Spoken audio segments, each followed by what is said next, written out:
அஸ்ஸலாமு அலைக்கும். கஸ்வா டைலரில் இன்றைக்கி நம்ம பார்க்க போகிறது கவர்மெண்ட் ஸ்கூல் யூனிஃபார்ம் சட்டை எப்படி தைக்கிறது அப்படிங்கிறத பார்க்கலாம்.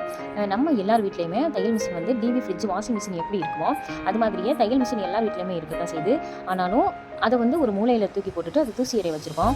அது மாதிரி எல்லாருக்குமே ஓரளவுக்கு தையலுக்கு வந்து நம்ம பயிற்சி எடுத்திருப்போம். இருந்தாலும் வெளியே தைச்சி கொடுத்தா எதுவும் தவறாக நம்ம கட் பண்ணிட்டோம்னா அல்லது தவறாக தைச்சிட்டோம் அப்படின்னா துணியை வீணாக்கிட்டே அப்படின்னு பேசுவாங்களோன்னு பயந்துக்கிட்டு நம்ம அதை அப்படியே தூசி எறிய போட்டிருப்போம். அவங்களுக்காக இந்த வீடியோ பாருங்கள், ரொம்ப யூஸ்ஃபுல்லாக இருக்கும். நம்ம ஆல்ரெடி சொல்லியிருந்தோம், கவர்மெண்ட் யூனிஃபார்ம் எடுத்து தைக்கணும் அப்படின்னா முதல்ல சொசைட்டியில் வந்து ஒரு மெம்பராக ஜாயின் பண்ணியிருக்கணும். அப்படி நம்ம மெம்பராக இருந்தோம் அப்படின்னா இந்த மாதிரி துணி வாங்கி நம்மளுமே தைக்கலாம். அது மாதிரி தான் நாங்களுமே தைச்சி கொடுத்துக்கிட்டு இருக்கோம். இன்றைக்கி வந்து அந்த சட்டை வந்து இப்போ எங்களுக்கு வந்திருக்கு, நாங்கள் தைச்சி கொடுத்துக்கிட்டு இருக்கோம். அதனால் அதை ஒரு வீடியோ உங்களுக்கு எடுத்து போடுறோம். பார்த்துட்டு கமெண்ட் செக்ஷனில் எங்களுக்கு உங்களுடைய கருத்துக்களை சொல்லுங்கள். இன்றைக்கி பாருங்கள், ஒரு கட்டுக்கு வந்து 50 சட்டை இருக்கும், 50 துணி இருக்கும் உள்ள. இப்போ ஒரு சட்டையை எடுத்துக்கிட்டாலும் 50 சட்டை உள்ளே இருக்கும். என்னென்ன அப்படிங்கிறத நான் ஒரு சட்டைக்கான துணியை மட்டும் எடுத்து வச்சுருக்கேன். இப்போ நான் காட்டினது வந்து கை பீஸ், 2 கை கொடுத்துருப்பாங்க, 2 ஃப்ரண்ட் பீஸ் இருக்கும். ஒரு சட்டைக்கு 2 ஃப்ரண்ட் பீஸ் வந்து 2 எடுத்து வச்சுக்கணும்.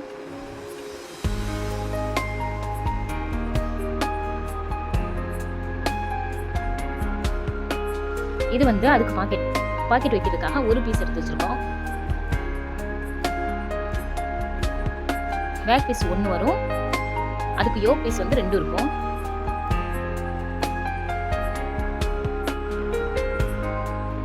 பேக் பீஸ் 1, அதுக்கு பின்னாடி வந்து யோக் பீஸ் அப்படின்னு சொல்லுவாங்க. அந்த யோக் பீஸ் வந்து இதுக்கு 2 இருக்கும். இப்போ நம்ம ஒரு சட்டைக்கான எல்லா பொருளுமே எடுத்தாச்சு. அது மாதிரி காலருக்காக 2 துணி கொடுத்துருப்பாங்க. ஒரு காலர் கேன்வாஸ் 1 இருக்கும்.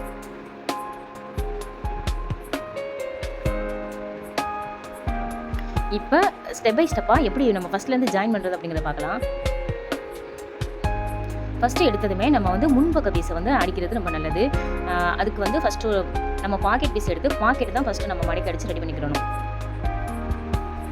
இப்போ பாருங்கள், அவங்க பாக்கெட் வந்து கணக்கு இல்லை, இத்தனை இன்ச்சு தான் இருக்கும் அப்படின்லாம் இல்லை, எப்படி வேணாலும் வெட்டி வச்சுருப்பாங்க. நம்ம கரெக்டாக 1 இன்ச் அளவுக்கு மேலே மடக்கி அடிச்சுட்டு எல்லா சைடுமே 4 இன்ச்சு வர்றாப்புல நம்ம பார்த்துட்டு சரியாக வச்சு அடிக்கணும். இப்போ ஃப்ரண்ட் பீஸை எப்படி அடிக்கணும் அப்படின்னா, ஒரு பீஸ் எடுத்து அந்த மேலேருந்து கீழே நம்ம அடிச்சுட்டு வரணும். இன்னொரு பீஸை கீழேருந்து மேலே அடிச்சுட்டு வரணும். அப்படி நம்ம அடித்தோம் அப்படின்னா கரெக்டாக ஆப்போசிட் சைடு வந்து அந்த மடிப்பு வந்து கரெக்டாக இருக்கும். இப்போ பாருங்கள், நான் மேலே நெக்கிலேருந்து நான் கீழே மடக்கி அடிக்கிறேன். அதே மாதிரி இன்னொரு பீஸை வந்து அப்படியே தலைகீழாக திருப்பி கீழேருந்து நான் மடக்கி அடிச்சுட்டு வரேன்.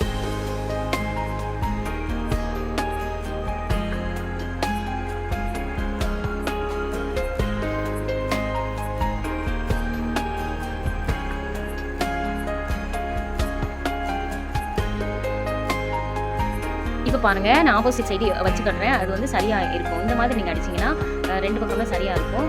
பாருங்கள், நான் நல்ல பக்கமாக உங்களுக்கு வச்சு காட்டுறேன். இதை நீங்கள் பின்பக்கமாக பார்க்கும்போது அது உள்பக்கமாக இருக்கும். இப்போ நம்மளுடைய வலது பக்கத்தில் உள்ள அந்த பீஸில் இப்போ நம்ம பாக்கெட் வைக்க போகிறோம். அந்த பாக்கெட்டுக்கு வந்து அளவு எப்படி அப்படின்னா, நம்ம ஆம்ஹோல்ல இருந்து கரெக்டாக ஒரு 1/2 இன்ச் கீழே வச்சுட்டு, அதே மாதிரி இந்த மடிப்பு சைடு பார்த்தீங்கன்னா ஒரு 1.5 இன்ச் தள்ளி மடிப்பு சைடும், மேலிருந்து கீழே வந்து ஆம்ஹோல்லேருந்து ஒரு 1/2 இன்ச்சு இறக்கமாகவும் வச்சு நம்ம தைச்சோம் அப்படின்னா பாக்கெட் வந்து சரியான அளவாக உட்காந்துரும்.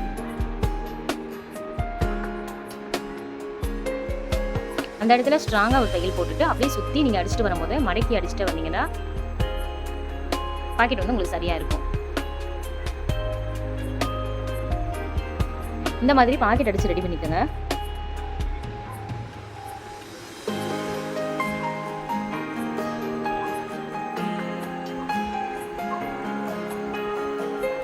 இப்போ அடுத்ததாக வந்து நம்ம பேக் சைடு பீஸ் எடுக்க போகிறோம்.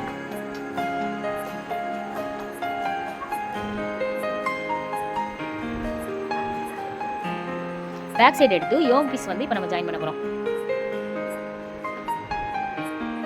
யோக் பீஸ் பாருங்கள், 2 கிளாத் கொடுத்துருக்காங்க. அதில் வந்து மேலும் கீழுமா நம்ம வச்சுட்டு நடுவில் தான் நம்ம பேக் பீஸ் இருக்கிற மாதிரி பார்த்துக்கணும். 2 யோக் பீஸையுமே கீழே ஒன்றாவும் மேலே ஒன்றாவும் வச்சுக்கணும். நடுவில் வந்து நம்ம அந்த பேக் பீஸ் வந்து இருக்கணும். அந்த மாதிரி நீங்கள் வச்சு பார்த்துக்கோங்க. அது மாதிரி யோக் பீஸை வந்து கொஞ்சம் கூட குறைய கட் பண்ணியிருப்பாங்க. நீங்கள் ஒரு பக்கமே அந்த பெரிய சைடு, ஒரு பக்கமே எல்லாத்துலேயும் வர்ற மாதிரி இல்லாமல் 2 சைடுமே ஈக்குவலாக ஒரு 1/4 இன்ச் எக்ஸ்ட்ரா இருந்துச்சு அப்படின்னா இந்த பக்கம் 1/4 இன்ச் அந்த பக்கம் 1/4 இன்ச் வர மாதிரி நீங்கள் வச்சு பார்த்துக்கிட்டு அதுக்கப்புறமா வைங்க. 2யும் வச்சுட்டு அதுக்கு மேலே அதை நம்ம தச்சுட்டு அதுக்கப்புறமா திருப்பிட்டு நம்ம ஒரு பதிய தையல் போட போகிறோம்.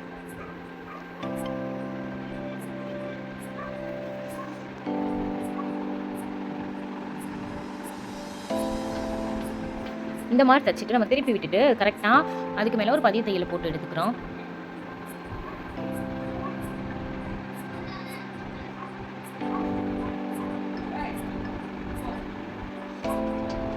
அடுத்ததாக நம்ம ஃப்ரண்ட் சைடு அடித்த பகுதியை எடுத்து 2 ஷோல்டரையும் நம்ம ஜாயின் பண்ண போகிறோம்.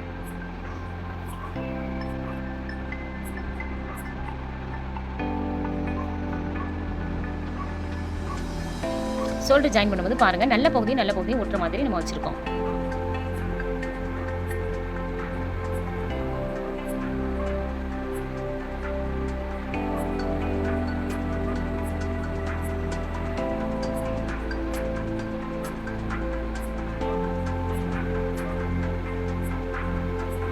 அடுத்ததான் இதுக்கான வேலை வந்து கை ஜாயின் பண்ணுறது. கை ஜாயின் பண்ணணும். அதுக்கு வந்து ஃபஸ்ட்டு நம்ம கையை எடுத்துட்டு ஒரு இன்ச்சில் நம்ம அடிச்சு ரெடி பண்ணி வச்சுக்கிறணும்.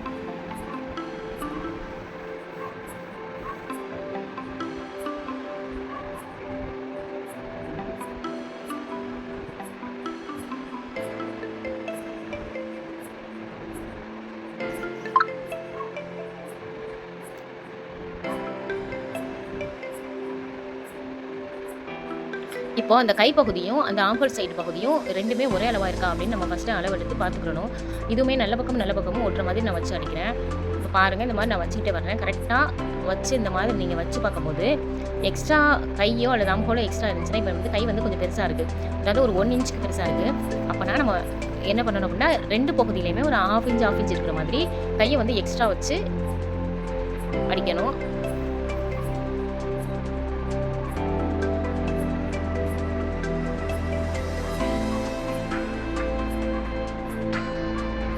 அது மாதிரி அடுத்த சைடும் அதே மாதிரி அளவு வச்சு பார்த்துக்கிட்டு அடிச்சு எடுத்துக்கோங்க.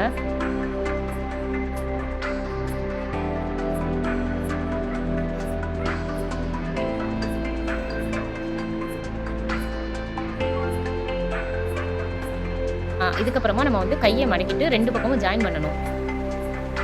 ஜாயின் பண்ணி கீழே மடக்கி அடிச்சிட்டோம் அப்படின்னா சட்டைக்கான வேலை முடிஞ்சுன்னு அர்த்தம்.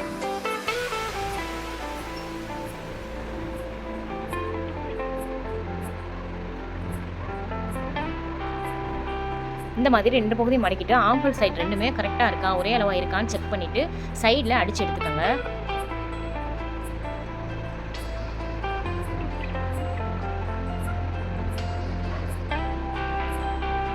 அது மாதிரி இன்னொரு பகுதியிலையும் 2 மடக்கிட்டு ஆம்பல் சைடு கரெக்டாக இருக்கா, 2 ஆம்பலுமே வந்து கரெக்டாக இருக்கான்னு பார்த்துட்டு செக் பண்ணிவிட்டு அதுக்கப்புறமா நீங்கள் சைடு வந்து அடித்து எடுத்துக்கோங்க.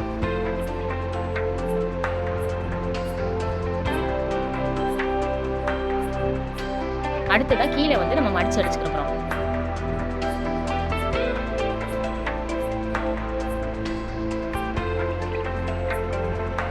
அவ்வளோதாங்க, சட்டையோட வேலை முடிஞ்சிருச்சு. அடுத்ததாக காலருக்கு தான் நம்ம வேலை பார்க்கணும்.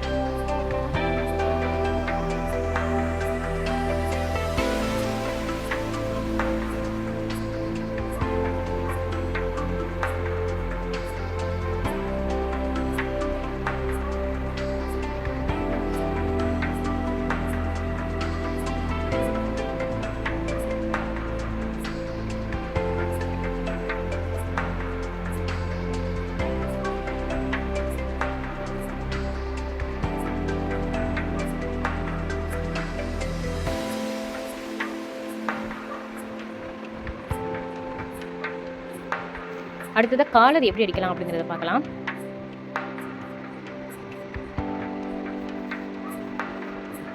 இப்போ அந்த காலரில் வந்து காலர் கேன்வாஸ் கொடுத்துருப்பாங்க. அதை ஒரு துணியில் இப்போ நம்ம கேன்வாஸ் வச்சு அடிக்க போகிறோம்.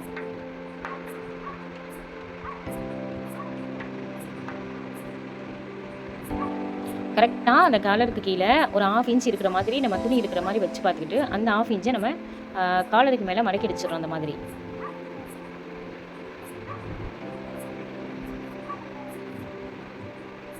இப்போ அடுத்த துணியை எடுத்து இந்த காலர் அதுக்கு மேலே வச்சு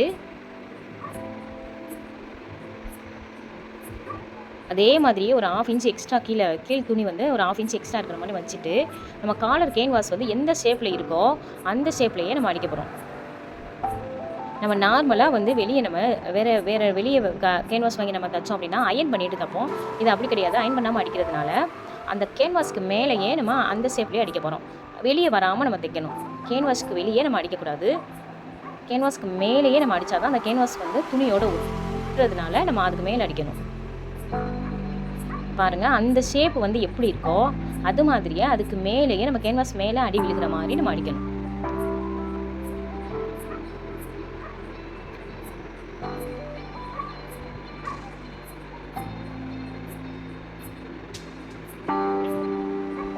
இந்த இடத்துல கண்டிப்பாக ஸ்ட்ராங் தையல் போட்டே ஆகணும். நம்ம ஆரம்பிக்கும் போதும் சரி, எண்டில் முடிக்கும் போதும் சரி, நம்ம ஸ்ட்ராங் தையல் கண்டிப்பாக போடணும். அப்படி இல்லைன்னா அது பிரிஞ்சுட்டு வந்துடும். அதுக்கப்புறமா நம்ம அடித்ததுலேருந்து ஒரு 1/2 இன்ச் விட்டுட்டு மீதம் உள்ள கிளாத்தெல்லாம் நம்ம கட் பண்ணி எடுத்துடணும்.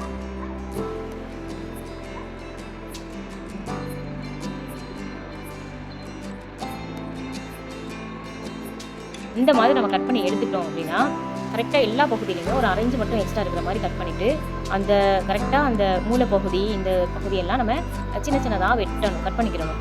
அப்போ தான் அது திருப்பும்போது நம்மளுக்கு ஷேப் வந்து கரெக்டாக வரும்.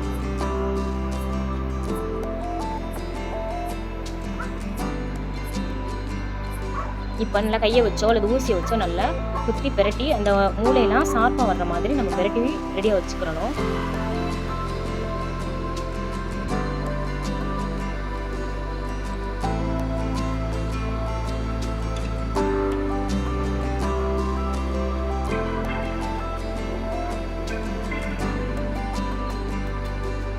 ஒரு குச்சியோ சின்ன ஊசியோ இந்த மாதிரி எடுத்து நம்ம அந்த மூலையிலலாம் குத்தி அந்த மூளை சாப்பாக வந்துடணும்.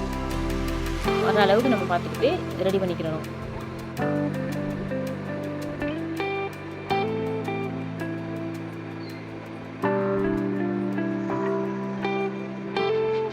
இப்போ இது பார்த்தீங்கன்னா இந்த கரெக்டாக நெகத்தை வச்சு நல்லா நீவி விட்டுட்டு அதுக்கு மேலே ஒரு பதித்தையில் ஒன்று போட்டு ரெடி பண்ணிக்கோங்க.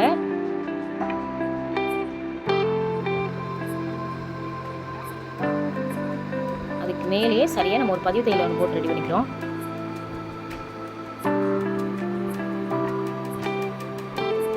நடுவுலையும் நம்ம அது ரெண்டுமே கேன்வாஸோட துணி ஒட்டுறது மாதிரி நடுவுலையும் ஒரு அடி அடிச்சிடணும்.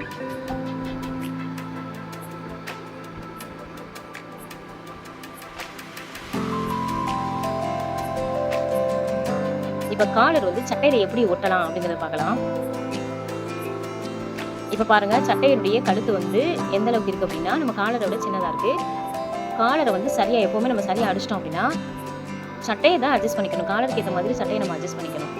அதாவது சட்டையை வந்து இப்போ காலர் வந்து 15 இன்ச் இருந்துச்சு அப்படின்னா சட்டை வந்து பாருங்கள் எனக்கு 14 இன்ச் கிட்ட தான் இருக்குது. அப்போ அந்த 1 இன்ச் வந்து நான் எக்ஸ்ட்ரா வந்து எனக்கு சட்டையினுடைய கழுத்து 1 இன்ச் எக்ஸ்ட்ரா வேணும் அப்படின்னா கரெக்டாக நம்ம கீழே ஆல்ரெடி மடிச்சு வச்சுருக்கோம். கீழேருந்து 2 பகுதியும் சரியாக இருக்காண்டு செக் பண்ணி பார்த்துட்டு மேலே வந்து கொஞ்சம் கீழே இறக்கி நம்ம அந்த கழுத்தை வந்து கட் பண்ணிட்டோம் அப்படின்னா இப்போ கொஞ்சம் நம்மளுக்கு சரியாக வரும். காலர் அளவு அதை கட் பண்ணி ரெடியாக எடுத்துக்கிறோங்க. இப்போ எனக்கு 1 இன்ச் கட் பண்ணனால சரியாக வருது. இப்போ காலர் வச்சு நான் ஜாயின் பண்ண போகிறேன். பாருங்கள், நல்ல பகுதியை வச்சுக்கணும். சட்டையில் வந்து நம்ம நல்ல பகுதியை வச்சுக்கணும். அதுக்கு மேலே இப்போ காலர் எடுத்து அந்த நம்ம எக்ஸ்ட்ரா விட்டுருக்குற 1/2 இன்ச், அதாவது காலருக்கு கீழே எக்ஸ்ட்ரா 1/2 இன்ச் மட்டும்தான் துணி நம்ம விடணும். அதுக்கு மேலே வந்து எவ்வளோ துணி இருந்தாலும் நம்ம கட் பண்ணிவிட்டு நீட்டாக கட் பண்ணி ஃபினிஷிங்காக எடுத்துக்கிறோம். அந்த 1/2 இன்ச்சை நம்ம அதில் வச்சு தைக்க போகிறோம். அதனால தான் அந்த 1/2 இன்ச் விட்டுருக்கோம். இப்போ அந்த துணியை வந்து சட்டை மேலே வச்சு அப்படியே நம்ம அடிச்சுக்கிட்டே வரோம்.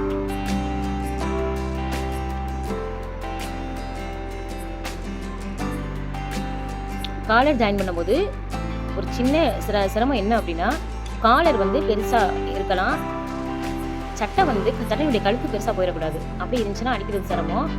காலர் அளவுக்கு நம்ம வந்து சட்டையுடைய கழுத்தை வந்து அட்ஜஸ்ட் பண்ணி கரெக்டாக கொண்டு வரணும். அதுதான் இந்த காலரில் வந்து நம்மளுக்கு இருக்கிற ஒரு சின்ன சிரமமான வேலை. பாருங்கள், சரியாக கரெக்டாக வச்சு அடிச்சிட்டேன். இப்போ மேலே இருக்கிற பிசிறு எல்லாத்தையும் உள்ளே தள்ளி விட்டு ஒரு பதிய தையல் ஒன்று போட்டோம் அப்படின்னா காலர் ரெடி.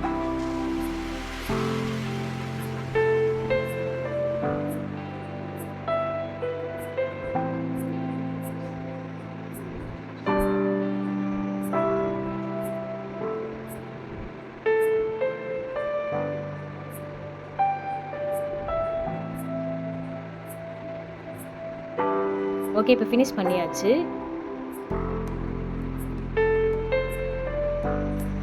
இதுக்கப்புறமா காஜா பட்டன் வைக்கிறது இந்த சட்டையுடைய வேலை. காஜா எப்படி போடணும் அப்படிங்கிறத இப்போ நான் மார்க் பண்ணி காட்டுறேன்.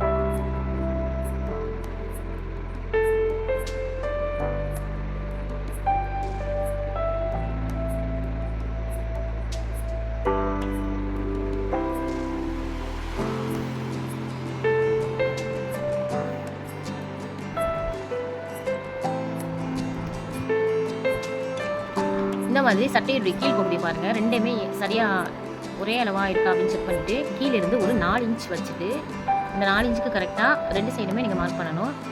அதுக்கப்புறமா 4 இன்ச்சு வச்சு இன்னொரு பட்டன் வைக்கிறதுக்காக 4 இன்ச்சு, அப்படியே ஒரு 4 இன்ச் அளவுக்கு நீங்கள் இந்த மாதிரி மார்க் பண்ணி கரெக்டாக 4 பட்டன் அல்லது 5 பட்டன் வைக்கிற அளவுக்கு நீங்கள் மார்க் பண்ணிக்கோங்க.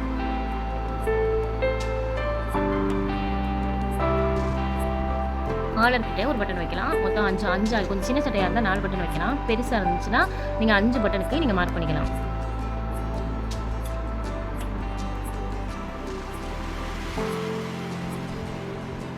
பட்டன் வந்து மேல் பகுதியிலையும் காஜா போடுறது வந்து பாக்கெட் பகுதியில் காஜா போடணும். ஆப்போசிட் பகுதியில் வந்து உங்களுக்கு பட்டன் போடணும். அந்த மாதிரி பார்த்துக்கோங்க. இது வந்து ஆப்போசிட் சைடு, அதில் வந்து பட்டன் வைக்கணும், இதில் காஜா போடணும். இந்த பாக்கெட் பகுதியில் தான் காஜா எப்படி போடணும்னு பாருங்கள். கரெக்டாக மடிச்சுட்டு இந்த மாதிரி சின்னதாக நீங்கள் கட் பண்ணிங்கன்னா ஒரு பட்டன் வந்து உள்ளே நுழையிற அளவுக்கு நீங்கள் அதில் ஒரு ஓட்டை போட்டால் சரியாக வரும். இந்த மாதிரி மடிச்சு விட்டு லேசாக சிசரை வச்சு நீங்கள் கட் பண்ணிங்கன்னா உங்களுக்கு கரெக்டாக இருக்கும்.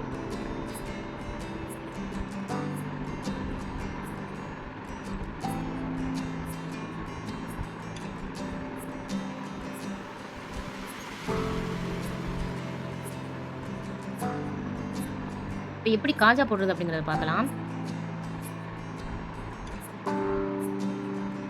உங்களுக்கு நான் பிளாக் கலரில் நூல் எடுத்திருக்கேன். ஏன்னா சரியாக தெரியாது, அதே கலரில் நூல் எடுத்துகிட்டு நம்ம காஜா போட்டால் உங்களுக்கு சரியாக தெரியாது அப்படிங்கிறதுனால நான் பிளாக் கலரில் எடுத்திருக்கேன்.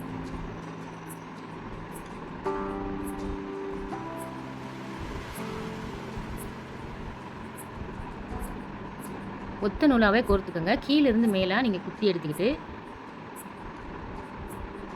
இந்த மாதிரி ஒரு குத்தையுமே நம்ம அந்த ஓட்டைக்குள்ளே குத்தி வெளியே முடிச்சு போட்டு எடுக்கணும். இந்த எண்டுலேருந்து அந்த எண்டு வரைக்கும், திரும்பவும் அந்த எண்டுலேருந்து இந்த எண்டு வரைக்கும் நம்ம இந்த மாதிரி மாற்றி முடிச்சு போட்டுக்கிட்டே வந்தோம்னா காஜா வந்து உங்களுக்கு ரெடி ஆயிரும்.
அவ்வளோதாங்க, காஜா போட்டாச்சு. இதுக்கு மேலே நீங்கள் பட்டன் வச்சுட்டு ஃபினிஷ் பண்ணிடுங்க.